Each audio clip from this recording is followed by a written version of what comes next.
Welcome to Garden Wise Adventures. My name is Malie, and today I wanted to talk with you a bit about growing citrus indoors. Now, I am not an expert by any means on growing citrus indoors. I've only grown them for 2 years, but I did grow citrus outdoors in Southern California for about 15 years. And I've combined the experience and what I've learned between growing them outdoors in Southern California and growing them indoors here. And I wanted to share with you a little bit about what I've learned. Now, the first thing that I've learned is you need to think about varieties. Now, there are cold hardy citrus, and there are some people who are attempting to grow them outdoors in Utah. I live in Utah, zone 6/7, and there are some people who are having a little bit of success growing them outdoors. But one thing you need to think about is flavor and the lowest temperatures we can actually get, and whether or not you're going to need to protect them and if you're going to be able to protect them. Now, there's one that can be grown outdoors. It's called Flying Dragon. It's very hardy, but its fruit is not particularly good from what I've heard. It's really sour and quite inedible, but it can be used possibly to make marmalades. There's other ones that are cold hardy down to like 15 degrees, but when you're talking about citrus and avocados, and I sometimes do group citrus and avocados together, and they talk about the hardy varieties. Generally speaking, most of them are hardy down to 10 or 15 degrees. Now, when I say hardy down to 10 or 15 degrees, that's the lowest temperature that they can take for short amounts of time. You know, if it's going to hit that temperature in the early morning hours and only stay that temperature for a couple of hours, then they should be fine. Another thing to think about is at those lower temperatures, the foliage may be okay, but the fruit will definitely be ruined.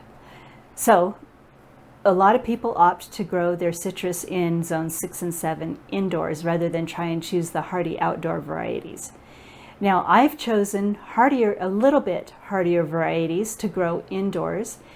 Not that I plan on ever trying to overwinter them outdoors, but I grow them indoors in pots, and the ones that I've chosen are Meyer Lemon, the improved Meyer Lemon, which is a little bit hardier, and the Owari Satsuma Mandarin.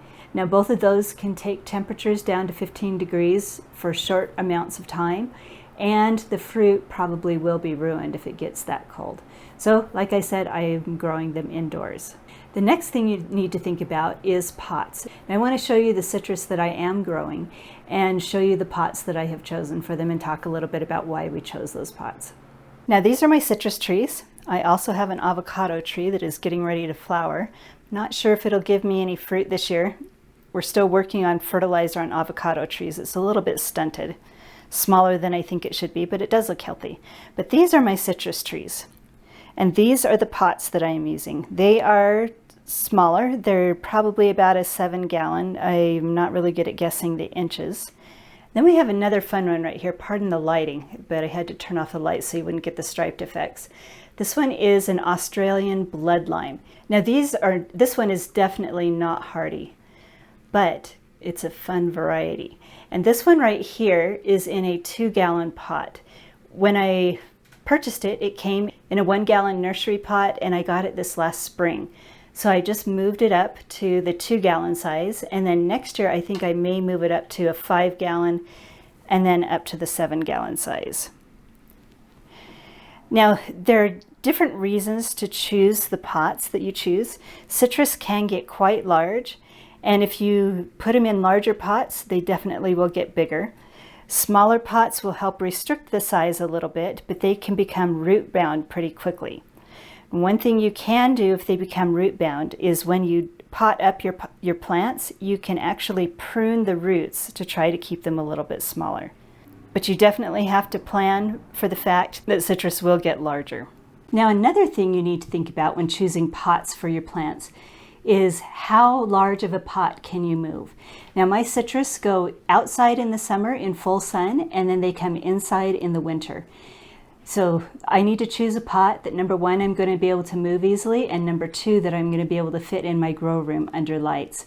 So I plan on potting these up possibly to a number 10 next year, and I think that's as large as I'd like to get. Then I'll try to keep the tree in those pots by pruning the roots and pruning the trees a little bit. Now, when pruning citrus trees, there are several different things you need to think about. Outdoors, when you have citrus trees outdoors, the worst thing that you can do is limb up the fruit trees and let the trunk be exposed to sunlight. Citrus trees have very delicate bark, very delicate branches. They don't like to be exposed to sunlight. So you do not prune them like your regular fruit trees. You don't open them up, you don't skirt them, bring the bottom branches up. You let them go to the ground and then you let them stay full inside. And that helps protect the branches. What you will be pruning off of citrus trees is you'll prune the dead branches, you'll prune anything that's diseased, and anything that's rubbing against each other. So citrus trees really do not require a lot of pruning. Now, citrus trees in pots, you do need to be careful of too much sun hitting the trunk. Let that trunk be covered, but I think you have a little bit more latitude in pruning them to keep them a little bit smaller.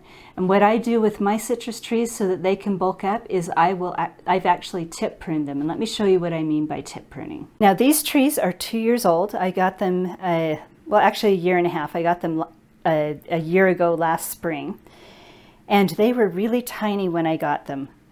So what I've been doing, just to try to get them to bush out a little bit more, they were a little bit spindly and scrawny. I've gone through and cut the tips of each branch. You can kind of see where I've cut it right there, and then you can see where the new growth has come out. And I'm hoping new growth can be forced out along this branch also. So I've taken each and every branch and tip pruned them so that these will fill out a little bit more. Now, my Australian blood lime is going to be very interesting to try to prune. As you can see, it's got really long spindly branches hanging down, and it's acting more like a shrub than a tree. But we do need to be able to force it to have a trunk. I think I'm going to let it grow a little bit larger before I start trying to form it into a tree. Now, the next thing you need to think about is the type of soil that you put in your pots for your citrus trees.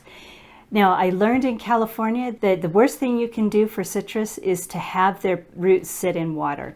They will rot and die very easily, and citrus in pots are the same.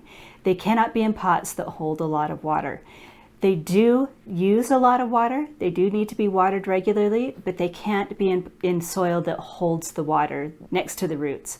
So I did a lot of research before I bought my citrus and found that there's a soil type called 511 that tends to work the best for citrus, and that's what I potted my citrus in. And the 511 mixture is basically 5 parts bark fines, and I used pine bark fines, and then 1 part potting soil.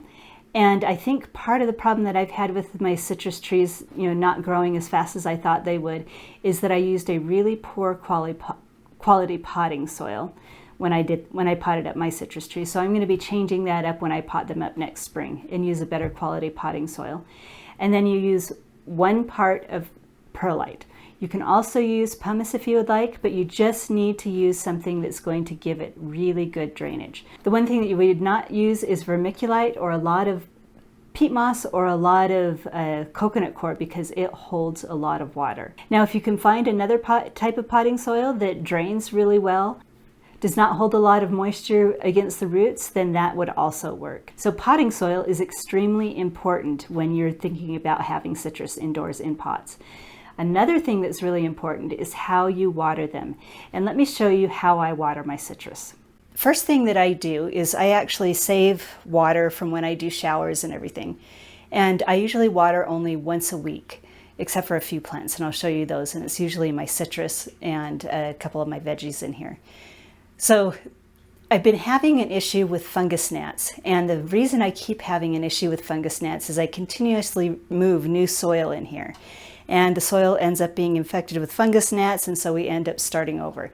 So every single time that I water now, I add mosquito bits. Now, this is what mosquito bits look like, and if you follow the directions on the package, you need 4 tablespoons per gallon of water. And I usually do this the night before. So this one is a 2-gallon container. This one is about a 3-gallon container. And so I do 8 tablespoons. This has a measure in it. So I do 8 tablespoons in this container and 12 in this one, and then I let it sit overnight. Then I take my handy dandy turkey baster, which I use a lot in this room, and I just stir it up. So the reason I stir it is just to make sure everything is activated.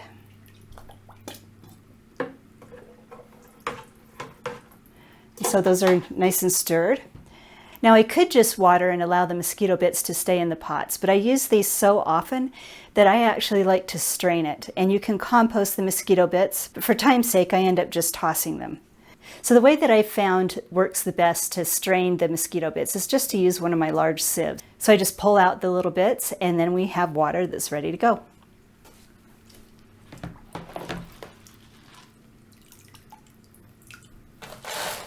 There we go. Now you see why I have towels on my tables, is it soaks up all of the mess that I make. Now mosquito bits are not harmful to the plants. The solid parts are not harmful. They're just going to compost down. So you don't need to make sure all of them are out. So now we're ready to add the fertilizer for my citrus trees and the rest of my plants in here. I've experimented with a lot of different fertilizers. My regular garden plants here do well with just about anything.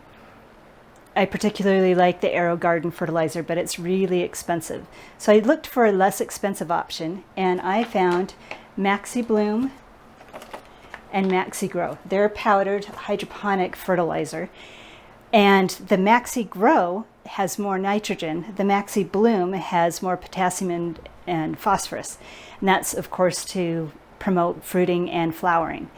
And these actually have been the very best in keeping my citrus trees happy. So this is what I use with my citrus.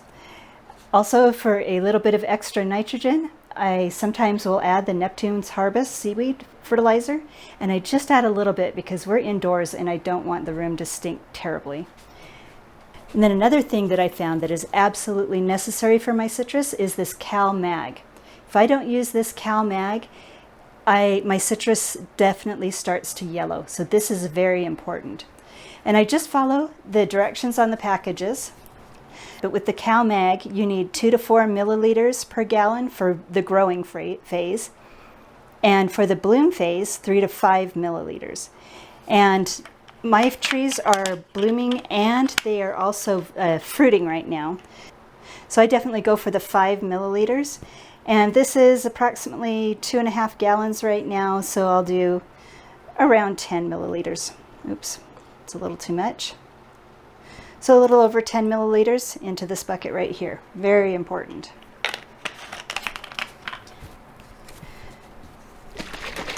Today we're just going to do a little tiny splash of the seaweed. And this one, it says 1 to 2 tablespoons per gallon of water. Now I try not to overdo this fertilizer, so I usually do 1 tablespoon. It has its own measuring cup. I'll do 1 tablespoon of each.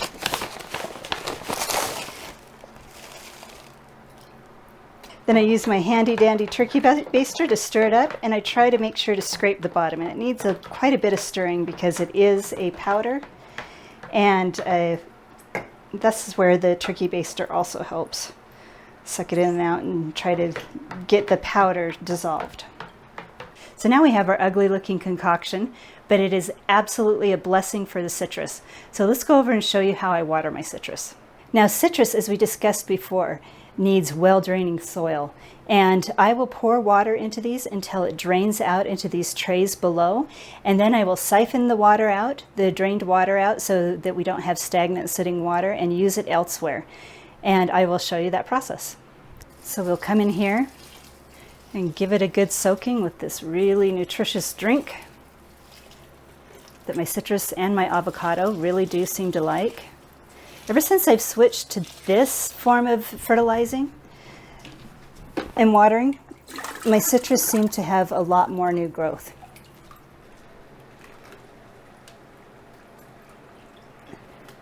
Now you can see the water coming out of this one already. I really do need to watch this one because it's a small pot. Sometimes this tray, has a tendency to overflow. So sometimes I'll end up watering it twice. Water it once, siphon out the water, and then water it again. So you can see how the water is starting to fill the tray. So I just siphon it out and put it back in my bucket.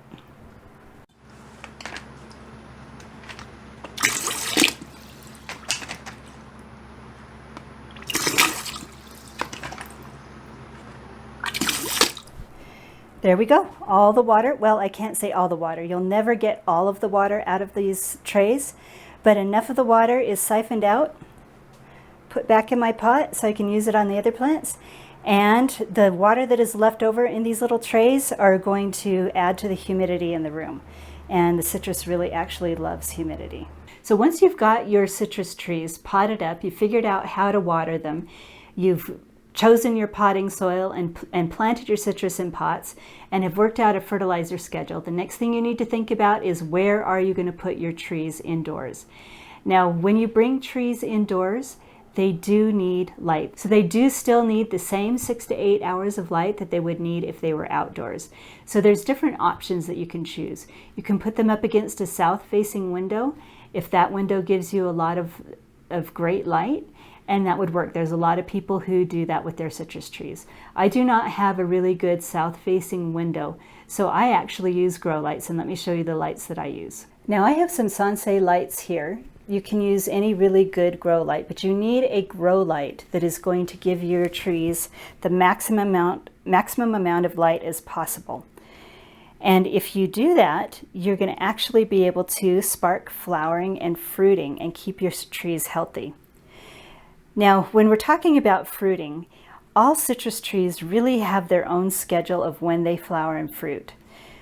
This tree in the front that does not have any fruit or flowers on it is a Satsuma mandarin. It's an Owari Satsuma mandarin, and they generally start flowering in spring, usually around March or April, and then the fruit ripens close to December. So this would be the time of year that it would start ripening. But so far, my Owari mandarin has not fruited yet. The one that has fruited is my Meyer lemon. Now the improved Meyer lemons fruit and flower off and on throughout the whole year. So you can see right down there, we've got 4 fruit that are starting to ripen, and then we've got 2 more little ones that are at a different stage. Those are off my most recent flowering that happened about 3 weeks ago. We have another little lemon that's starting to get larger here. And when I brought my citrus trees indoors for the winter, I did lose about 3 other fruit. They ended up dropping. But as you can see, we have a lot more fruit forming. And actually in the back there, we have some more blossoms coming on. So improved Meyer lemons are an excellent lemon tree to have when you want fruit year-round. Now the last thing that I wanted to talk about is citrus pests and disease. Citrus grown indoors really does not have too many problems with pests and disease. It's when you start taking them outdoors that you start seeing pests. Now, one of the big things that citrus ends up getting, and was a huge issue in Southern California, was mealybug. My citrus trees suffered from mealybug quite a bit, and that was something that I needed to learn to control there. Now, if you're going to be bringing citrus indoors and outdoors, you do need to inspect your citrus trees before you bring them indoors and make sure they have not accumulated very many bugs. One thing that you can do is hose them off. I did a video that I'll link up above that shows what I did when I brought my citrus indoors, but you can hose them off really carefully, get every nook and cranny, flush out the soil, and then you can spray them with a horticultural soap, neem oil, or spray them with anything else that might help control any bugs that they may have accumulated during their time outdoors. And then also when you bring them indoors, make sure that the temperature outdoors and the temperature indoors are similar. Don't leave them outdoors until they're 40 degrees and then bringing them into a 60 or 70 degree house, because then that extreme change in temperature is going to spark them to drop all their leaves. Now, they're not going to be harmed if they drop all their leaves. It's just going to make a mess, and it is worrisome to the citrus owner to look at your bare tree during the winter. They will grow back, but it is better if you try to match the outdoor temperature and indoor temperature so you don't get that extreme leaf loss. So I'd love to hear if you're growing citrus indoors, and let me know if there's anything that I missed that might help you grow better citrus trees. What is your fertilizer schedule? What is your watering schedule? And what size pots do you put your citrus trees in? If you have larger pots, how do you move them around and how do you position them in your home? I'm really interested in hearing what other people are doing around the country. So I hope my video is helpful to you. If my videos are helpful to you, please like, subscribe, share them with your friends, and go have a wonderful garden adventure.